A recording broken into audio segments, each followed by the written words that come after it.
आइए सुनते हैं दुर्गा सप्तशती का दूसरा अध्याय। जय माता दी सभी भक्तों। दूसरा अध्याय देवताओं के तेज से देवी का प्रादुर्भाव और महिषासुर की सेना का वध। महर्षि मेधा बोले, प्राचीन काल में देवताओं और असुरों में पूरे 100 वर्षों तक घोर युद्ध हुआ था। देवराज इंद्र देवताओं के नायक थे। इस युद्ध में देवताओं की सेना परास्त हो गई थी।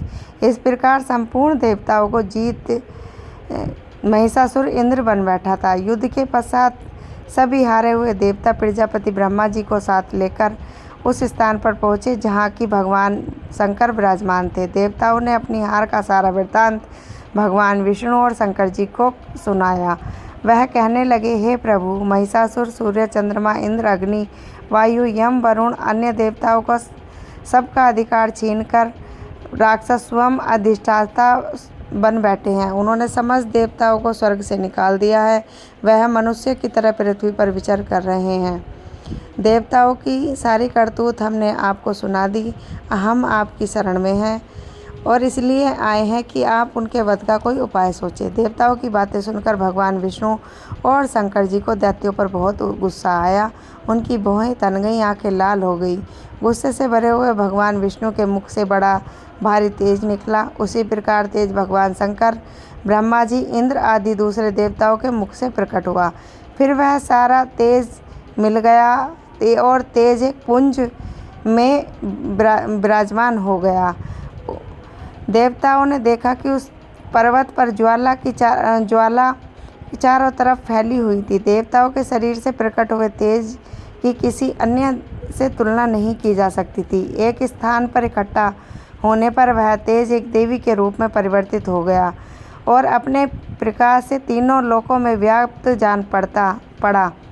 वह भगवान शंकर का तेज था। उसी से देवी का मुख प्रकट हुआ। यमराज के तेज से उनके सिर के बाल बने। भगवान विष्णु के तेज से उनकी भुजाएं बनी। चंद्रमा के तेज से दोनों स्तन और इंद्र के तेज से जंघा पिंडली बनी। पृथ्वी के तेज से नितंब भाग बना। ब्रह्मा जी के तेज से उनके दोनों चरण, सूर्य के तेज से उनकी उंगलियां पैदा हुई। वसुओं के तेज से हाथों की उंगलियां एवं कुबेर के तेज से नासिका बनी। प्रजापति के तेज से उनके दांत, अग्नि के तेज से उनके नेत्र बने। संध्या के तेज से उनकी भौहें, वायु के तेज से उनके कान बने। इस प्रकार देवी का प्रादुर्भाव हुआ था। महिषासुर से पराजित देवता उस देवी को देखकर अत्यंत प्रसन्न हुए। भगवान शंकर ने अपने त्रिशूल में से एक त्रिशूल निकाल कर देवी को दिया। भगवान विष्णु ने अपने चक्र से एक चक्र निकाल कर देवी को दिया। वरुण ने अपने शंख भेंट किया। अग्नि ने उन्हें शक्ति दी और वायु ने उन्हें धनुष और बाण दिए। सहस्त्र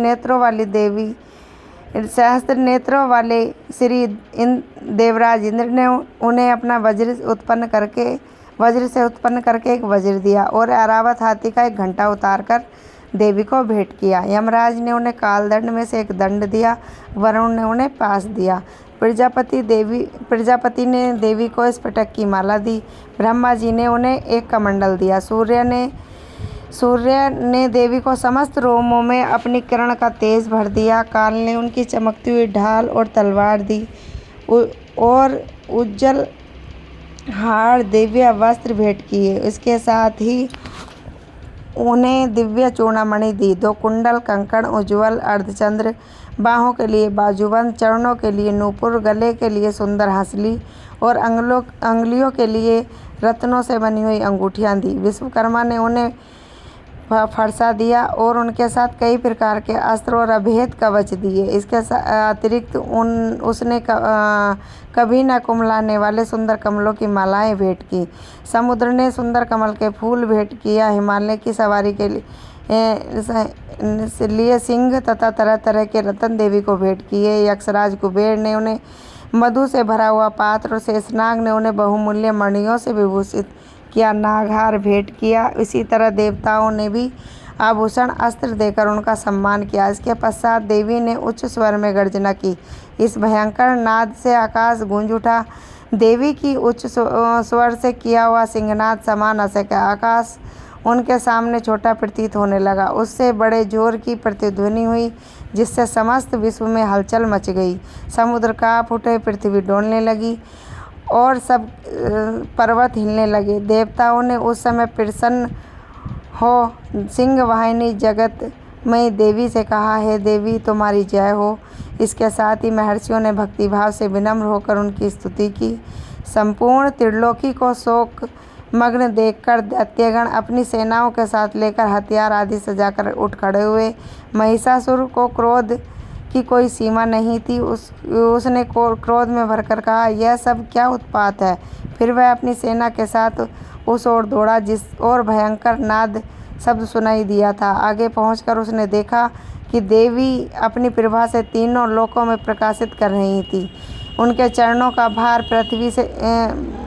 से पृथ्वी दबी जा रही थी। माथे के मुकुट से आकाश में एक रेखा सी बन रही थी और धनुष की टंकोर से सब लोग शुद्ध हो रहे थे। देवी अपने सहस्त्र भुजाओं को संपूर्ण दिशाओं में फैलाए खड़ी थी। इसके पश्चात दैत्यों के साथ युद्ध छिड़ गया। कई प्रकार अस्त्रों से सब दिशाएं उद्भासित होने लगी। महिषासुर की सेनापति चिक्षुर नामक महान असुर था। वह आगे बढ़कर देवी के साथ युद्ध करने लगा।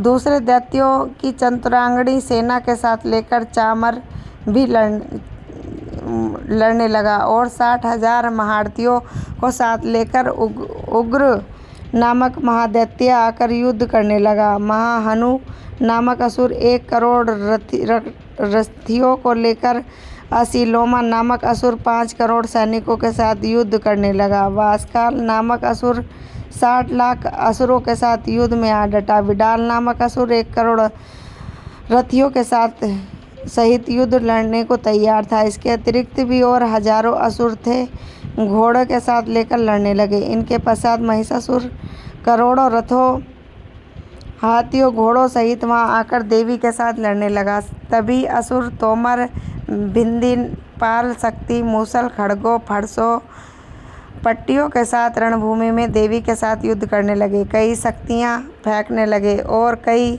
सहस्त्रादि के पश्चात सब दैत्य अपनी अपनी तलवारें हाथों में लेकर देवी की ओर दौड़े। उसे मार डालने का कोशिश करने लगे, मगर देवी ने क्रोध में भरकर खेल में उन सब अस्त्र शस्त्रों को काट दिया। उसके पश्चात ऋषियों और देवताओं ने उनकी स्तुति आरंभ कर दी। प्रसन्न होकर असुरों के शरीर पर अस्त्र शस्त्रों की वर्षा माता करती रहीं। देवी का वाहन भी क्रोध में भरकर दैत्य सेना को इस प्रकार विचरने लगा जैसे वन में दावानल फैल रहा हो। युद्ध करती हुई देवी ने क्रोध में भरकर जितनी सांसों को छोड़ा, वह तुरंत ही सैकड़ों हजारों गणों के रूप में परिवर्तित हो गए।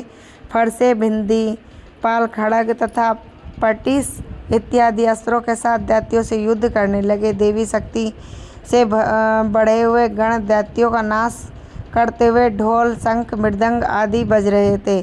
तदंतर देवी के त्रिशूल, गदा, शक्ति, खड़ग आदि सहस्त्र असुरों को मार डाला। कितनों के घंटे की भयंकर आवाज़ से यमलोक में पहुंचा दिया।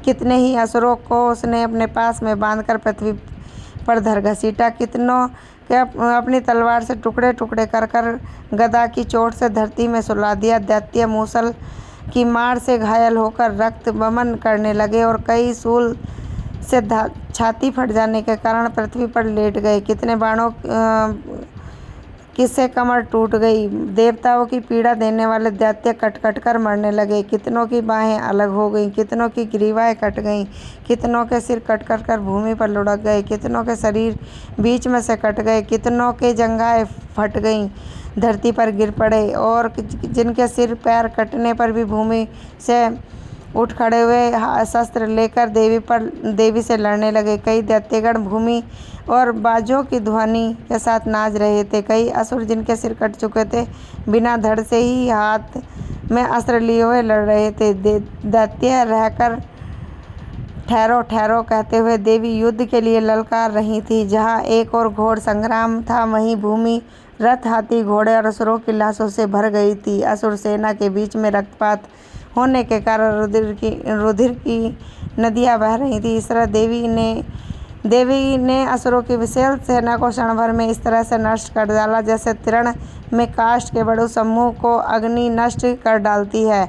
देवी सिंह की गर्दन के बालों को हिलाता हुआ बड़ा ही शब्द करता हुआ असुरों के शरीरों से मानो उनके प्राणों को ढूंढ रहा था। वहीं देवी के गणों ने जब दैत्यों को साथ युद्ध किया तो देवता प्रसन्न होकर आकाश में पुष्प वर्षा करने लगे। बोलो